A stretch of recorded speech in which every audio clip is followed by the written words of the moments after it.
O McDonald's tem 70 anos de história, opera em mais de 100 países e é considerado por muita gente o maior símbolo de fast food global. Mas no dia 11 de abril de 2006, uma chinesa gigante, que a maioria dos brasileiros nunca tinha ouvido falar, abriu sua primeira loja no Brasil. E ela tem mais lojas no mundo do que o McDonald's, mais do que o Starbucks, mais do que o Subway. Com quase 60 mil unidades espalhadas por mais de 40 países, a Michoe é hoje a maior rede de fast food do planeta por número de unidades. E chegou no Brasil com um plano de 3,2 bilhões de reais, 2 mil lojas e 25 mil empregos até 2030. Mas o que torna essa história realmente interessante não é o tamanho, é como ela chegou nesse tamanho. Porque quando você entende o modelo por dentro, você para de ver a Michoe somente como uma sorveteria barata e começa a enxergar um dos estudos de caso mais importantes sobre como construir vantagem competitiva usando a China. A maioria das pessoas que viu a fila na Paulista pensou: produto barato, apelo jovem, mais uma novidade chinesa. Quem está no mundo dos negócios pensou um pouco além e falou em franquia de baixo custo, expansão agressiva,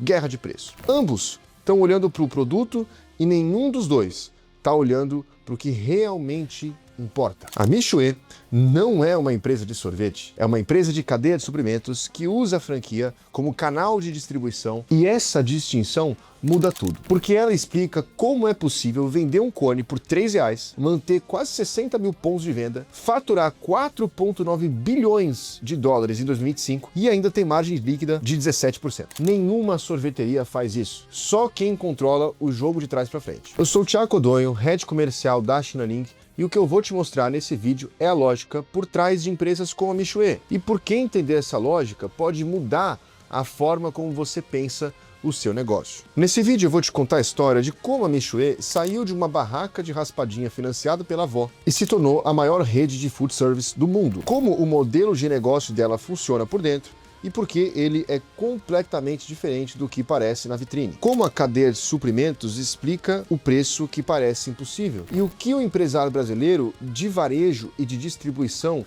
pode aprender e aplicar disso tudo. Para entender por que o modelo da Michoe é tão diferente do que parece, você precisa entender de onde que ela veio, porque a origem dela não é uma startup financiada, não é um grupo empresarial chinês com acesso a capital, não é nada parecido do que você imagina quando pensa numa empresa de quase 60 mil lojas chinesa. Em 1997, Zhang Hongchao tinha 21 anos e estudava finanças numa universidade da província de Henan e queria ajudar a família que passava por dificuldades financeiras. Ele pegou emprestado 3 mil yuans da sua avó, algo em torno de R$ 2.500 em valores de hoje, e abriu uma barraca de raspadinhas de gelo na cidade de Zhengzhou, sem experiência, sem estrutura, sem produto diferenciado. Uma barraca de rua, num mercado já cheio de outras barracas de rua. Os primeiros anos foram muito duros. O inverno derrubava as vendas, porque ninguém queria raspadinha com frio. A falta de experiência custou caro mais uma vez. Zhang tentou outros negócios no meio do caminho. Criou codornas, criou coelhos. Nenhum deu certo. Mas ele voltou para a barraca. A virada chegou quase uma década depois do começo. Zhang lançou um cone de sorvete por 1 yuan, menos de R$1 na conversão da época. O produto era muito simples.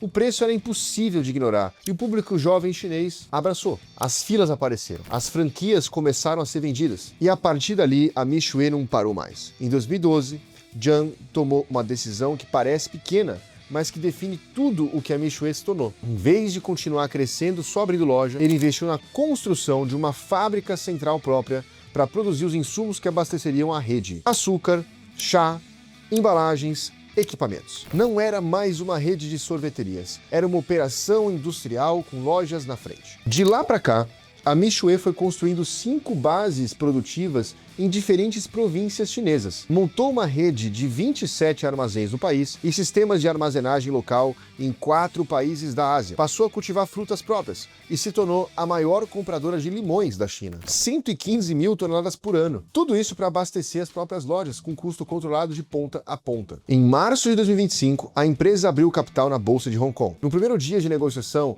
as ações subiram 40% e a avaliação de mercado ultrapassou 70 bilhões de dólares. Zhang Hongchao, o estudante que pegou dinheiro emprestado da avó para montar uma barraca, se tornou um dos homens mais ricos de toda a China. O que essa história revela é uma decisão estratégica tomada no momento certo. Parar de escalar o produto e começar a escalar a cadeia. Quando Jiang construiu a fábrica em 2012, ele entendeu que o limite de crescimento de uma rede de franquias não está no número de franqueados, está, na verdade, no custo de abastecimento. Quem controla o abastecimento controla o preço.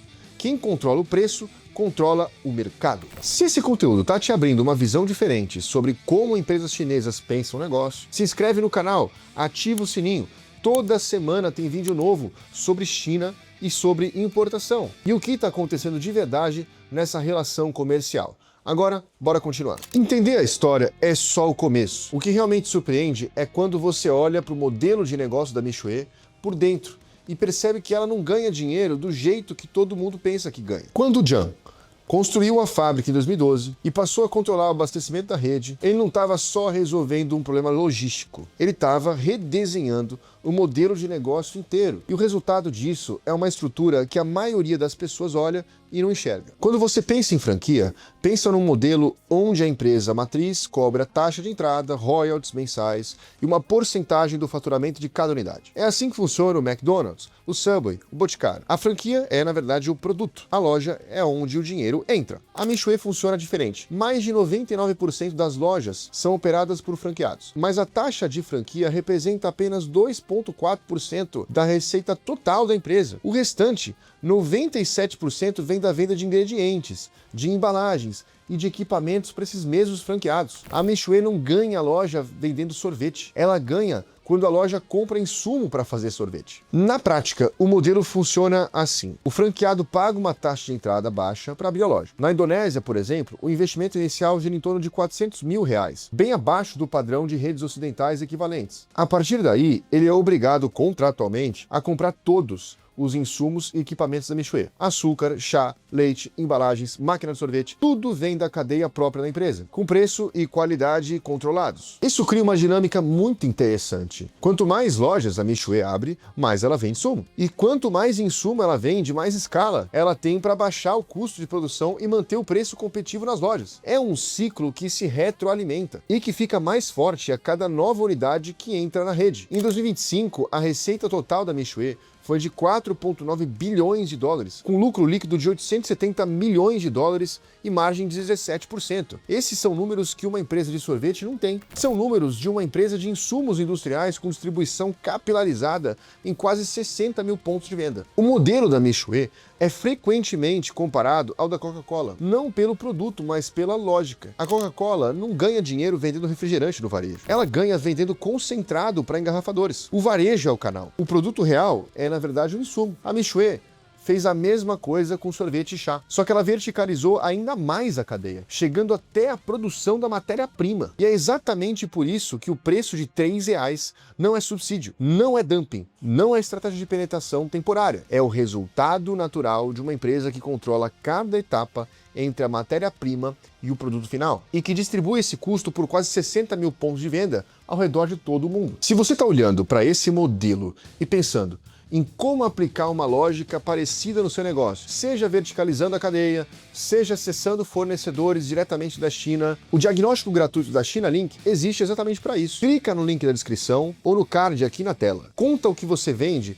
e o que você quer importar. E a equipe te diz com clareza se faz sentido avançar e por onde começar. Agora vamos continuar. Quando você entende de onde vem essa capacidade de produzir barato em escala, você começa a entender por que o empresário brasileiro ignora a China tá jogando um jogo completamente diferente de todos os seus concorrentes e do que eles vão jogar nos próximos anos. A Mixue não chegou no preço de R$3 cortando qualidade ou subsidiando o produto. Ela chegou lá construindo, ao longo de mais de uma década, uma cadeia de suprimentos que elimina intermediário em cada etapa, da terra até a embalagem na mão do consumidor. A maioria das redes de franquia compra insumo de fornecedor externo, negocia contrato, depende de terceiro para manter padrão e custo. A Mixue foi na direção oposta. Desde 2012, quando construiu a primeira fábrica central, a empresa foi verticalizando cada camada da produção. E hoje ela não só processa os ingredientes, como cultiva parte da matéria-prima. A Mixue é a maior compradora de limões da China, com 115 mil toneladas adquiridas por ano. Ela produz o próprio açúcar, o próprio chá,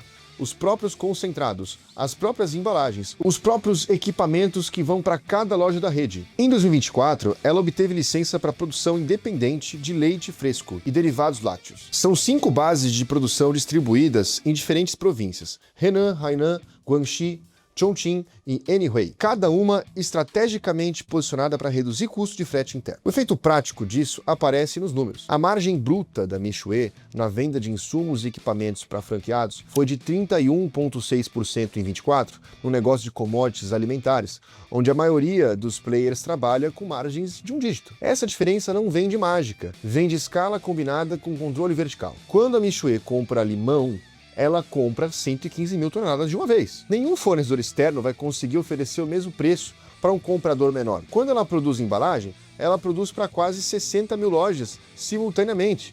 O custo unitário cai a um patamar que um concorrente que terceiriza simplesmente não consegue acompanhar. E a logística segue a mesma lógica. A empresa opera 27 armazéns próprios na China e sistemas de armazenagem local em 4 países asiáticos, com uma rede de distribuição que cobre 31 províncias e mais de 300 cidades. Quando a Meituan decide entrar num mercado novo, como o Brasil, ela não está só abrindo loja, ela está replicando uma infraestrutura inteira. E o plano já prevê a instalação de fábrica própria aqui no Brasil para abastecer a América Latina. O que a Meituan construiu é um modelo onde cada camada da cadeia reforça a próxima. Mais lojas geram mais volume de compra, mais volume reduz custo de produção. Custo menor permite preço mais baixo nas lojas. Preço mais baixo atrai mais franqueados. Mais franqueados abrem mais lojas. E o ciclo continua. Esse é o tipo de vantagem competitiva que não se copia com capital. Se copia com tempo. E a Meituan leva mais de uma década de vantagem sobre qualquer concorrente que tente replicar isso hoje. Para o empresário brasileiro, o ponto não é tentar construir uma Meituan. O ponto é entender que essa mesma cadeia industrial que abastece as lojas dela está disponível para quem souber acessar. As fábricas que produzem os equipamentos, as embalagens, os insumos processados, elas recebem pedidos externos. E quem chega com o processo, com fornecedor validado e com especificação clara, acessa exatamente o mesmo nível de eficiência que torna a Meituan imbatível em custo. A Meituan é, na verdade, mais um exemplo da lógica que as empresas chinesas aplicam há décadas e que chegou agora no Brasil de forma que o empresário brasileiro não pode mais ignorar. A BYD construiu fábrica em Camaçari. A GWM assumiu a planta da Mercedes em Iracemápolis. Meituan entrou no delivery com $1 bilhão. E a Meituan abriu na Paulista um plano de 2.000 lojas. Todas essas empresas têm algo em comum.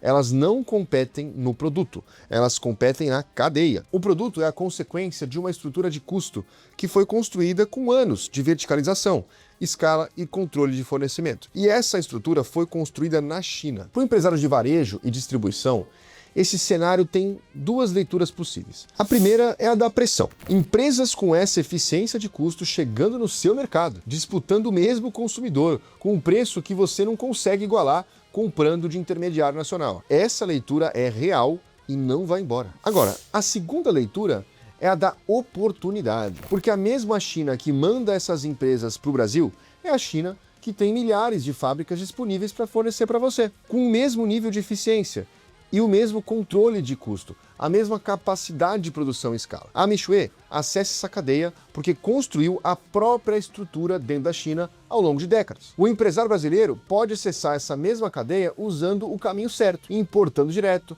com um fornecedor validado, com um processo de ponta a ponta. A diferença entre o empresário que vai sentir a pressão das marcas chinesas e o empresário que vai usar a China como alavanca não é o tamanho da empresa, nem é o volume do capital. É, na verdade, a decisão de entender como esse jogo funciona e entrar nele antes que o mercado force. A Meituan começou com 3.000 yuans emprestados da avó, do Jiang Hongqiao, numa barraca de raspadinha numa cidade do interior da China. Em quase 30 anos, se tornou a maior rede de food service do mundo. Não porque o sorvete é extraordinário, mas porque a estrutura por trás dele é. O produto foi o pretexto, a cadeia foi o negócio. Esse é o ensinamento que fica. Quem controla o fornecimento controla a margem, e quem controla a margem controla o mercado. A China colocou esse princípio em prática numa escala que o mundo nunca tinha visto antes. E agora ela trouxe esse princípio para dentro aqui do Brasil. Se esse vídeo fez sentido para o aumento do seu negócio, o próximo passo é direto. Clica no link aqui da descrição ou no card aqui nessa tela e faz o diagnóstico gratuito com a equipe da Xinalink. Você conta o que você vende, o que você pensa em importar e qual o tamanho da sua operação hoje.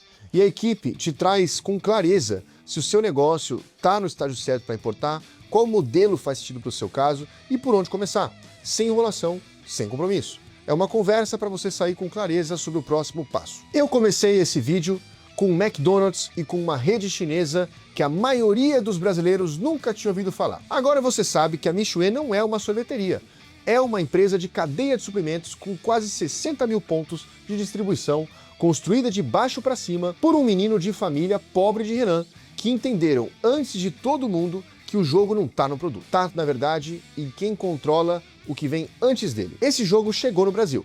E a pergunta que fica não é se ele vai impactar o seu mercado. É se você vai estar do lado de quem entende como ele funciona ou do lado de quem vai descobrir quando já for tarde. Se esse vídeo abriu uma visão diferente sobre como você pode usar a China no seu negócio, deixa seu like, se inscreve no canal e manda para aquele empresário que ainda acha que a Mixue é só mais uma sorveteria barata. E me segue também para mais conteúdos como esse no meu Instagram, Thiago Codonho _. Tá aqui em algum lugar dessa tela para você me seguir também. A gente se vê no próximo vídeo.